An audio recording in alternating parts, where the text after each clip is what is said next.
And Mr. Cray made the statement that his favorite American stock is Berkshire Hathaway. And one of the major reasons he stated was that Berkshire has never paid a dividend, as we all know, and consequently you had superior utilization of the extra cash. Now, if you extend that reasoning, could it also be a beneficial policy if Coca-Cola and Gillette stop paying dividends and utilize the cash in other ways? Business Therapy summarized that the conversation then turned to Coca-Cola and Gillette's dividend policy, and Warren Buffett's opinion on whether they should stop paying dividends and use the cash in other ways. Warren Buffett's stance was that it depended on how the companies would utilize the cash and what they would use it for. If the funds were used in businesses with excellent economics, it would be a good move to stop paying dividends.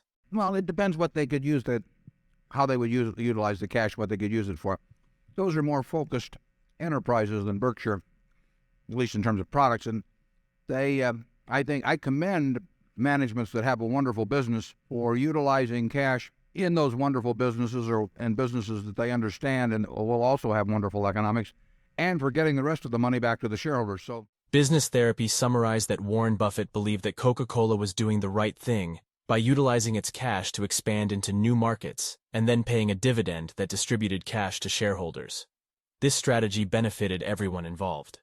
Warren Buffett also stated that not paying dividends was a good move, as long as the retained money was used to produce more than $1 of value in market value over time. Coca-Cola, in my book, is doing exactly the right thing with its cash when it uses all the cash that it can effectively in the business to expand in new markets and all of that sort of thing. But then beyond that, it pays a dividend which distributes cash to shareholders, and then it repurchases shares in a big way, which returns cash on a selective basis to shareholders, but in a way that benefits all of them.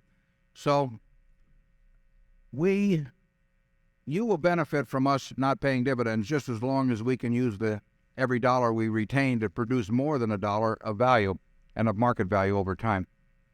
Whether we can continue doing that, how long we can continue doing that, I can't promise you, but that's the yardstick by which the decision is made.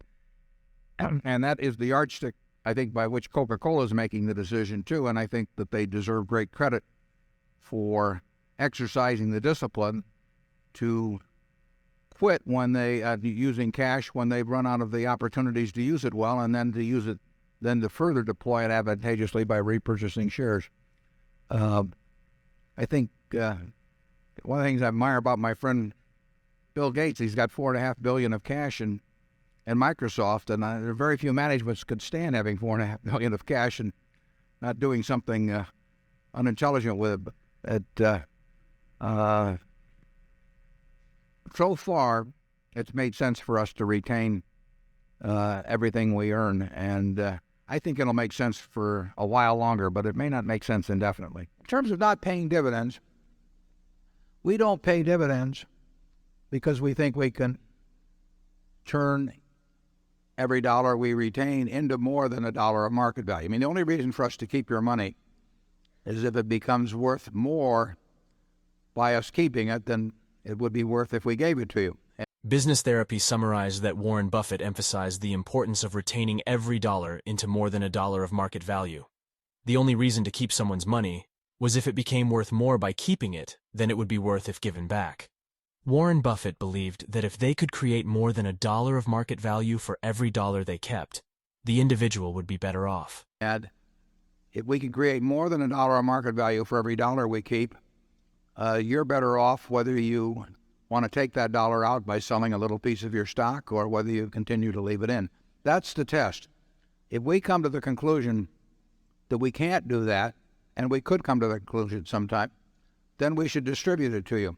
The interesting thing is, Business Therapy summarized that Warren Buffett discussed how he hoped to intelligently use the money generated by the companies. They explained that they were in certain businesses, such as See's Candy, where they did not have a way to use all the money it generated. Warren Buffett hoped that they could intelligently use the money that the companies in aggregate generated for them. They also mentioned that the dividend policy should be determined by whether $1 left in the business was worth more to the shareholder than $1 paid out. Ultimately, Warren Buffett believed that Coca-Cola was doing the right thing with its cash. we're in certain businesses, for example, See's Candy being one. We don't have a way to intelligently use all of the money that See's generates within the See's Candy Company. So if See's were a standalone company, it would pay very large dividends. Not because it, just had some dividend paying policy. It would be simply because we wouldn't have a way of using, in this case, $30 million a year intelligently in expanding that business. The Buffalo News is the same way. We don't have a way of using money within that specific business intelligently to use the money that it generates. We hope that in the overall Berkshire Hathaway scheme of things, that we can intelligently use the money that the companies in aggregate generate for us. And we think so far we have, and we think the prospects are reasonably good that we can continue to do that.